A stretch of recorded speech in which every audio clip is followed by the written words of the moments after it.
Signs in the sun, moon, and stars.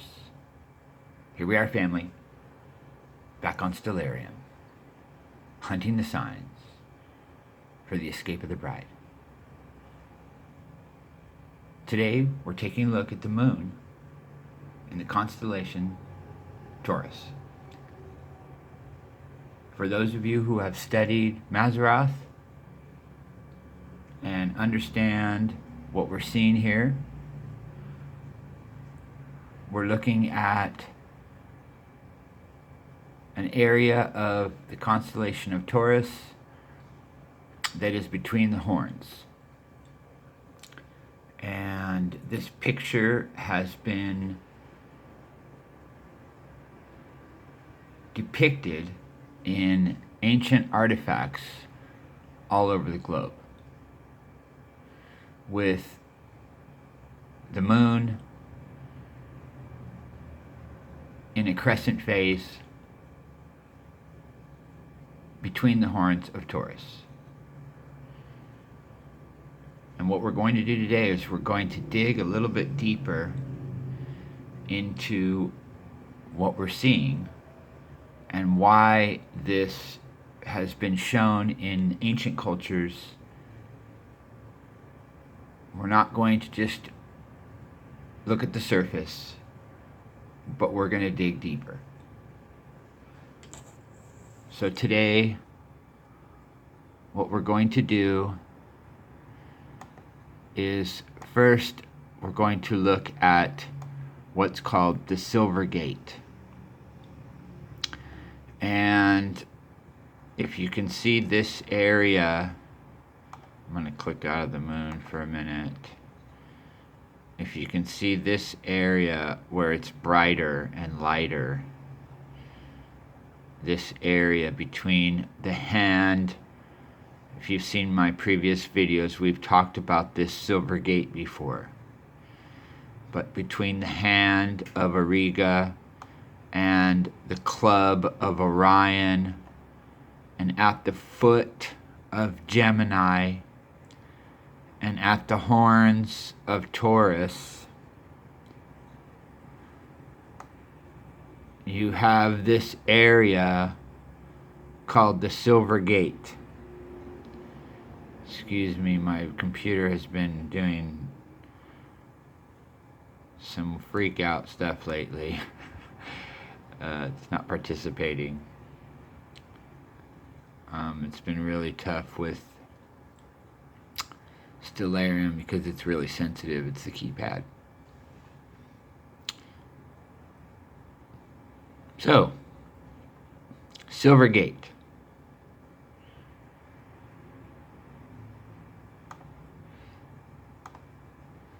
The moon entering into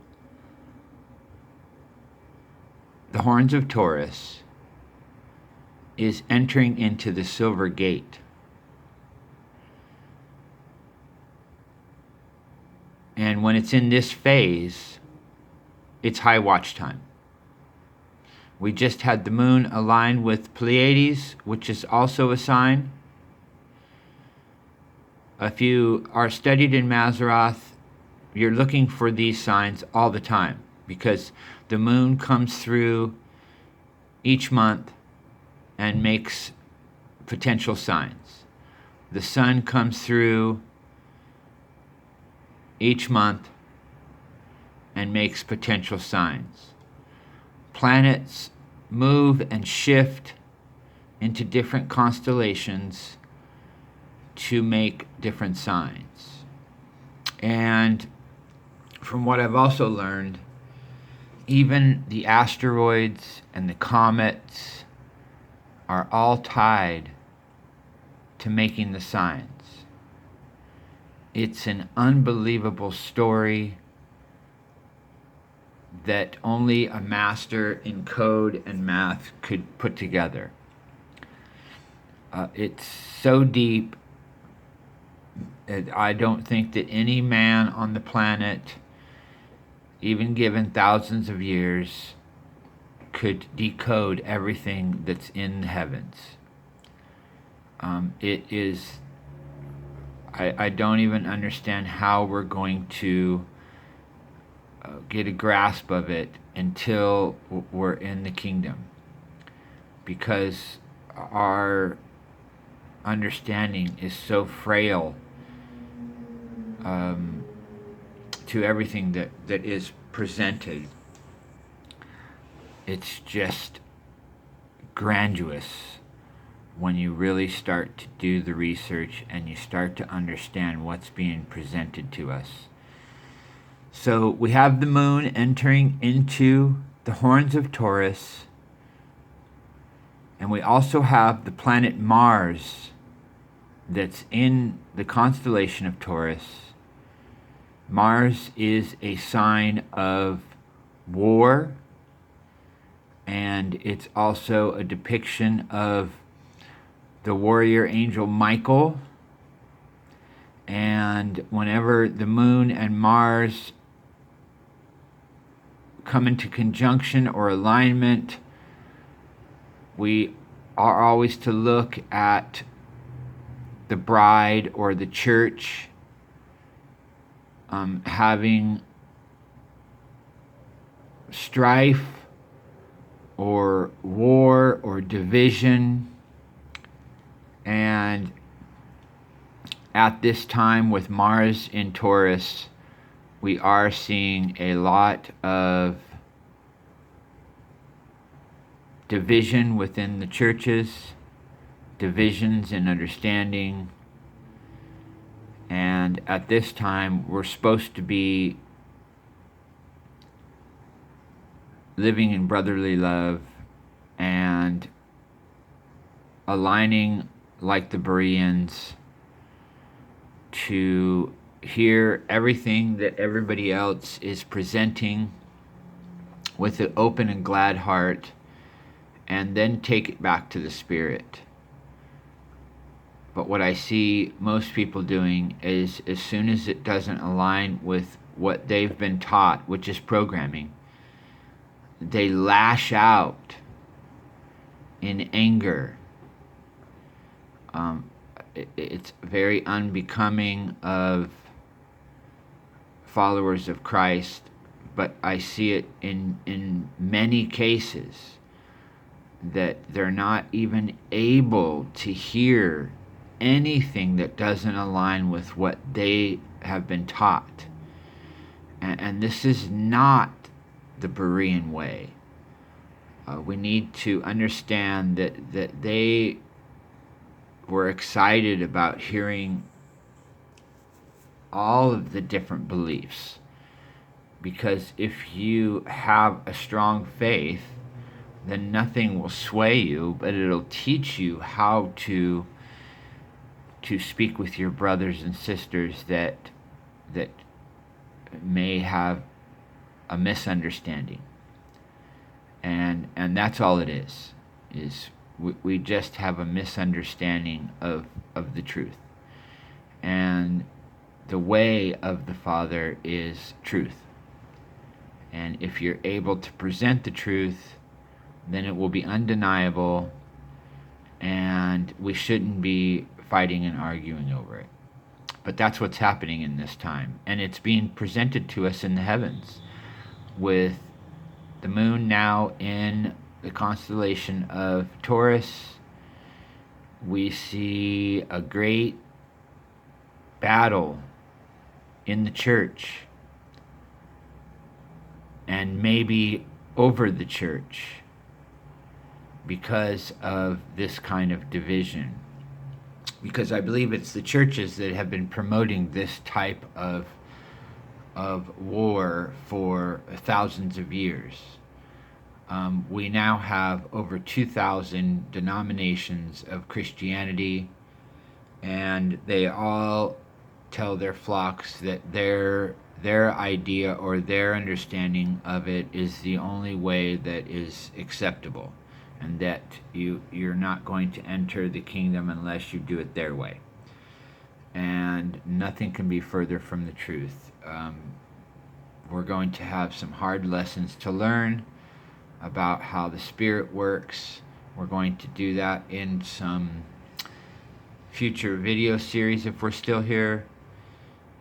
And this is being presented to us in the heavens. That this division is within the bride and within the church. And it needs to end. We need to walk in brotherly love, and we need to be able to love all people regardless of their beliefs and their understandings. Because if we have the truth, then what fear is there? What are you getting upset about? What motive is your anger coming from? It's of the wrong spirit. So let's take on the spirit of love and just love and cherish each person and do what we can to bring them into truth, especially in this time. So the moon entering into the horns of Taurus is an ancient sign. And as we've said, it's been depicted in thousands and thousands of art pieces all over the globe that we have today to prove. And what we're going to do is we're going to Gates of Even, the Seven Worlds, the Guardians of the Galaxy. The two gates of the cosmos are depicted in the zodiac or MAZZAROTH as a man. These celestial anthropomorphic constellations are Orion and Ophiuchus on the opposite sides of the cosmos. These can be seen as sentinels or guardians of the gates. This is biblical, as the book of Revelation describes the pit as having a gate or portal with a sentinel, a baton, and a corresponding star and key. There are also two corresponding stars that act as the keepers and are associated with the respective gates. Antares, the super giant red sun, in the keeper of the Golden Gate. The other giant sun, Aldebaran, in Taurus, is the keeper of the Silver Gate. What this amounts to is like a front and back door to heaven, or a beginning and an end. What is astonishing to ancient beliefs is that such stars or suns also function as entry and exit points. According to the theories of quantum physics, it requires inordinate amounts of energy to travel through such gates in different dimensions of time.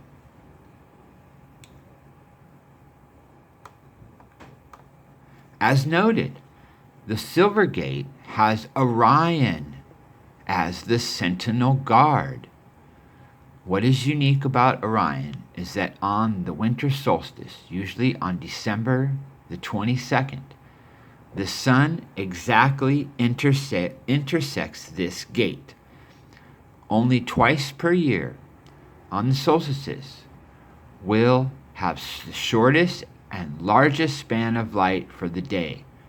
Orion is south of the Silver Gate and has one of his arms extending up to this intersection. It makes for an amazing depiction of a light bearer.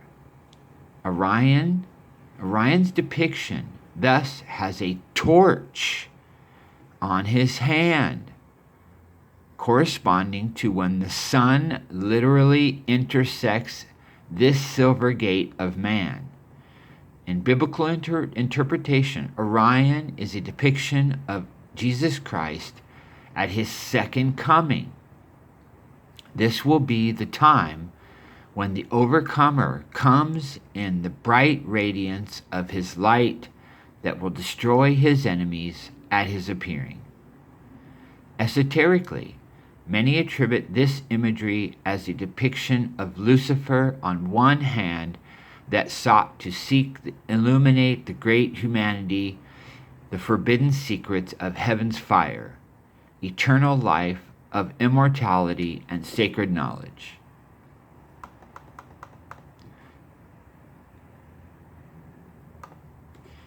At the golden gate of God, there is Ophiuchus. What is unique about Ophiuchus is that on the summer solstice, usually on June the 20th, the sun exactly intersects this gate. He is the man wrestling with the serpent, attempting to usurp the crown of heaven. Ophiuchus is not considered part of the zodiac conventionally, but considered by many to be the 13th sign of the constellations. The discrepancy comes into play as the 13 zodiac signs are connected to the lunar cycles. Why is this the case? The moon goes around the earth 13 times during the time it takes the earth to evolve around the sun once, a 1:13 ratio.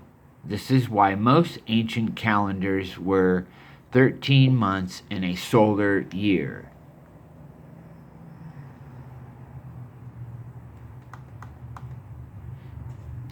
This constellation is above the Silver Gate and alludes to the first coming of Jesus and the second Adam to wrestle and overcome the serpent of the garden by taking the sting of Scorpio in his heel. This amounted to being subjected to the sting of death that the Apostle Paul speaks of, that now, because of Jesus, the sting of death will never visit a believer in Jesus Christ. On one level, the Bible attributes Jesus to being the creator and knows the end from the beginning. Orion is ascribed to being the end, as much as Ophiuchus is the beginning. In a biblical interpretation, Jesus was able to declare himself Alpha and Omega. This is the duality of the risen Jesus Christ, the true light of the world. Jesus came to overcome the false light bearer, Lucifer, along with sin and its consequences of eternal death and separation from the Creator.